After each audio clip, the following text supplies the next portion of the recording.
pas, vous êtes plus documenté. Non, non, c'est pas ça, mais il faut bien montrer le sigle.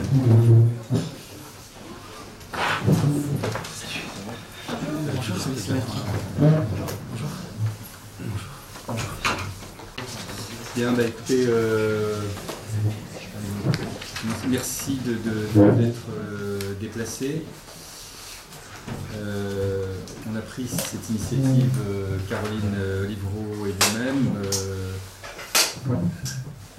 de façon un peu exceptionnelle dans cette campagne. C'est pas habituel que des candidats concurrents prennent l'initiative d'une réunion de presse commune.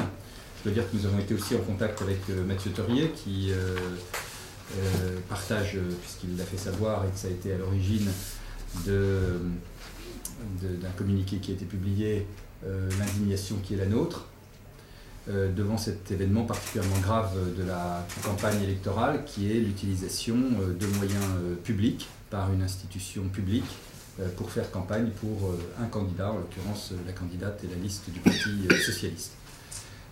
Nous avons estimé qu'une pause dans la campagne était nécessaire parce que ce n'est pas tel ou tel thème de la campagne qui est en cause, mais la démocratie. Cette pause, donc, nous la faisons à plusieurs et indépendamment de nos appartenances, de nos positions sur les thèmes de campagne. Elle n'est organisée ni plus par nous que par Caroline, qui s'est exprimée à son tour.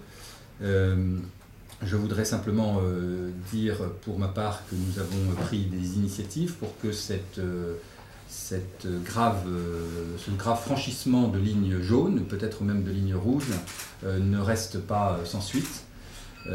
Utiliser des moyens publics comme un fichier d'un établissement public culturel subventionné par la ville et par l'État pour faire campagne électorale dans une élection municipale, c'est une chose grave qui peut, le cas échéant, entraîner l'invalidation du compte de campagne et éventuellement aussi l'inéligibilité de la liste.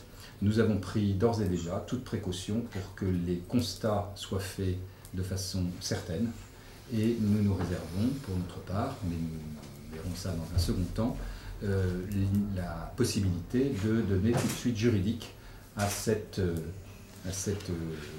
grave écart. C'est suffisamment grave, effectivement, comme l'a dit Bruno Chavana, pour qu'au-delà de nos sensibilités politiques, nous s'inscrivions non pas dans une alliance politique, mais dans une alliance démocratique, parce que là, il y a déni de démocratie. Et c'est vrai qu'actuellement en France, dans la vie politique, on n'en est plus à un scandale politique près. Et là, il s'agit d'un scandale, cette fois, qui se passe à Rennes. Donc il faut que nous mobilisions au-delà de nos appartenances politiques et que les citoyens de cette ville comprennent que ce qui s'est passé là aujourd'hui est très grave. Déjà pour différents candidats, l'expression hier dans la presse de M. Leclouer qui apportait son soutien concret à la liste menée par Mme Appéré a été très choquant. Beaucoup de Rennais se sont exprimés lors des marchés ce matin à ce sujet. Et là, effectivement, une ligne a été franchie. Et il faut vraiment que tous les habitants de cette ville soient interpellés sur cette démarche qui nous pose question. C'est une démarche supplémentaire des franchissements de ligne, puisque cette équipe qui est au pouvoir depuis plus de 37 ans à Rennes cumule à tout va les mandats, les fonctions, et cette fois-ci reçoit un appui d'un directeur de structure culturelle. C'est gravissime. La ville subventionne le TNB pour plus d'1 million d'euros par an. Et voici quelqu'un qui s'exprime, qui aurait dû conserver son devoir de réserve. J'ajouterais juste une chose pour aller totalement dans le sens de Mme Livreau sur le mélange des genres. Aujourd'hui, je pense qu'on assiste à une fin de... On assiste à une fin de règne.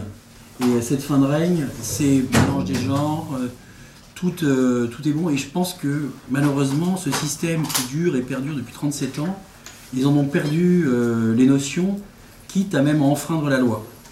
Et ce qui est encore plus choquant, un autre point, il faut quand même citer que le directeur de la communication du TNB, M. Gatté, est candidat sur la liste du Parti Socialiste, sur la liste de Nathalie Appéré. Ce qui est choquant aussi, dans la lettre qu'adresse M. Leclouer aux abonnés du TNI, 14 000 quand même, personnes ont reçu ce courrier, c'est que dans la fin de ce courrier, il dit finalement qu'il y aurait de vrais candidats, ce qui signifie qu'il y aurait des candidats de pacotille à cette élection. Nous sommes 9 candidats en liste, et déjà il exprime un mépris pour des gens qui ont le courage de s'investir en politique dans une ville noyautée, corsetée.